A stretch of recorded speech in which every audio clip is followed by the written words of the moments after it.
UP की बात में आप सभी का स्वागत है। आपके साथ मैं हूं जोहम रुबा। बिजनौर से एक हैरान कर देने वाला मामला सामने आया है। जिला अस्पताल में डॉक्टरों की कमी के कारण मरीजों को समय से इलाज नहीं मिल पा रहा।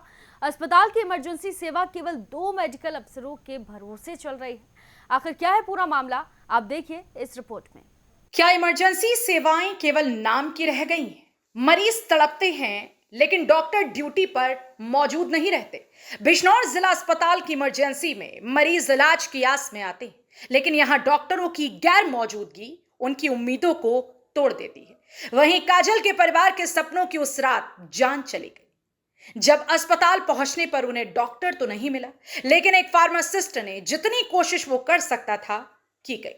पर इलाज सिर्फ दवाओं से नहीं होता, जरूरत होती है एक डॉक्टर की, जो उस वक्त अस्पताल में मौजूद नहीं था।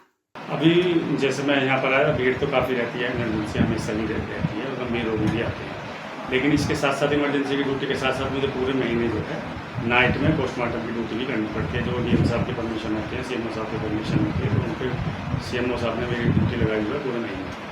तो हम 2 जने हैं, हम पूरे महीने की रात की ड्यूटी करते हैं। इस बीच यदि कोई भी यहाँ पर कोई दुर्घटना घटती है या कोई नुकसान होता है किसी का, तो हमने सीएमओ साहब को लिख दिया था, अभी 1-2 दिन पहले दिया था कि साहब हमारी ड्यूटियाँ सेट अप, जिससे कि इमरजेंसी की सुचारू रूप से काम किया जा सके। उससे पहले भी 2-4 बार हम मिल चुके हैं, कह भी चुके हैं, लेकिन अभी तक हमारी ड्यूटी हटाई नहीं। जब आप यहाँ पर आए पीएम करके, तब उस मरीज़ की मौत हो चुकी थी? हाँ, वो पेशेंट एक्सपायर हो चुका। शायद आप जब आप यहाँ पे नहीं था वो जिंदा थी महिला यहाँ पर? नहीं, और कर्मचारी ने बताया कि हाँ वो मतलब बहुत ही गंभीर अवस्था में आए थे, 1-2 सांस ली मुश्किल था। अच्छा डॉक्टर साहब, इसमें जो है कहीं ना कहीं तो उसकी कुछ ना कुछ ट्रीटमेंट मिल सकता था, अगर आप दोबारा तो हो सकता है उसकी जान बच सकती थी।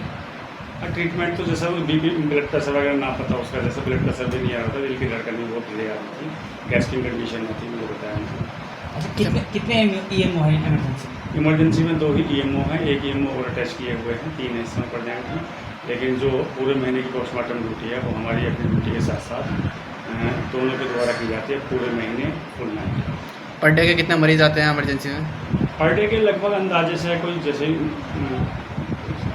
रात के 8 बजे से सुबह 8 बजे तक एवरेज करीब 30 मरीज तो आते हैं। अच्छा, खचाखच हमने देखा जैसे इमरजेंसी भर रही है, इस बीच में आप नहीं थे और भी यहाँ कोई अनहोनी होने का डर है डॉक्टर साहब? हाँ, इसी बारे में अवगत कराया जा चुका है सीएमओ साहब को, और अभी 1-2 दिन पहले डीएम साहब को भी प्रतिनिधि भिजवाई है, प्रधानाचार्य साहब को भी प्रतिनिधि भिजवाई है। सीएमओ साहब से भी कहा है कि जी ये जो इस तरीके से काम नहीं हो पाता है और उससे बड़ी व्यवस्था बनी रहती है, पब्लिक का भी भड़क जाती है। अगर कोई नुकसान होता है तो कभी यहाँ मार पिटाई का भी नंबर आ जाता है। डायलिसिस में एक मरीज़ की भी मौत हो गई थी, आपने देखा होगा, आपके संज्ञान में होगा मामला। वहाँ भी कोई डॉक्टर की मौजूदगी नहीं। इस पर आपका क्या कहना है? इस बारे में मुझे ज़्यादा जानकारी नहीं, लेकिन हाँ, एक डायलिसिस में हमारे यहाँ एक मृत्यु हो गई। जहां जिंदगी और मौत के बीच जंग हो, वहां सिर्फ एक फार्मासिस्ट और स्वीपर पर इमरजेंसी सेवाएं चलाना खुद में ही सिस्टम की गंभीर खामियों को उजागर करता है। यहां न सिर्फ डॉक्टरों की संख्या बढ़ानी चाहिए, बल्कि उनकी ड्यूटी प्लानिंग और जिम्मेदारी तय करने का सिस्टम भी मजबूत करना चाहिए। वहीं इस पूरी घटना को लेकर डॉक्टर का क्या कुछ कहना है, आइए आपको सुनाते हैं। ये क्या नाम है डॉक्टर साहब आपका? मैं चीफ फार्मासिस्ट हूँ यहाँ पे इमरजेंसी में। यहाँ पर कोई डॉक्टर नहीं है क्या? डॉक्टर साहब पीएम करने गए हैं, पीछे मरीजों की भीड़ हो रही है। इमरजेंसी में इतनी भीड़ लग रही है, यहाँ पर डॉक्टर नहीं है, और यहाँ मरीजों को कौन देख रहा है? मरीजों को फिलहाल हम व्यवस्थित करने की कोशिश कर रहे हैं वैसे, और डॉक्टर साहब जब आएंगे तो फिर और देख लेंगे। किसी और डॉक्टर की व्यवस्था और व्यवस्था नहीं है, कोई व्यवस्था नहीं। अगर कोई इमरजेंसी केस आ जाता है तो फिर क्या करेंगे आप? डॉक्टर साहब को इन्फॉर्म करेंगे। देखो डॉक्टर साहब आप बता रहे हैं कि पीएम के लिए गए हैं। डॉक्टर साहब पीएम हाउस में गए, पीएम छोड़ पाएंगे? दिक्कत है वैसे, डॉक्टर साहब के लिए भी दिक्कत है, यहाँ पे स्टाफ की दिक्कत है ना, कहीं ना कहीं ज़्यादा मरीज परेशान, मरीज ज़्यादा हो रहे हैं। आपने इसकी शिकायत की किसी से?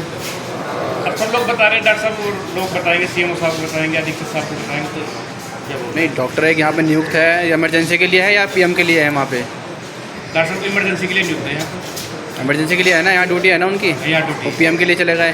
अब जैसे यहाँ कोई सीरियस केस आ जाए तो आप उसे कैसे हैंडल करेंगे? बस फिर मजबूरी है, देखो कोशिश तो ये करेंगे कि डॉक्टर साहब को इन्फॉर्म कर लेंगे। अभी हम देख रहे हैं इमरजेंसी में काफ़ी मरीज़ हैं यहाँ पर। अगर आ सकते हैं, आ सकेंगे तो मतलब ऐसा देख रहा है कि पूरी इमरजेंसी में भीड़ है, भीड़ बहुत है वैसे, मरीजों की भीड़ बहुत है। क्या सरकारी अस्पतालों की लापरवाही यूं ही मासूमों की जिंदगियां छीनती रहेगी? ये मामला सिर्फ बिजनौर का नहीं बल्कि देश भर में कई ऐसे सरकारी अस्पतालों की हकीकत यही है।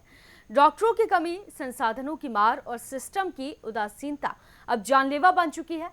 सरकार को न सिर्फ डॉक्टरों की संख्या बढ़ानी चाहिए ताकि उनकी ड्यूटी प्लानिंग, जिम्मेदारी तय करने का सिस्टम मजबूत करना चाहिए। फिलहाल इस खबर में सिर्फ इतना ही। बाकी तमाम खबरों के लिए आप देखते रहिए यूपी की बात।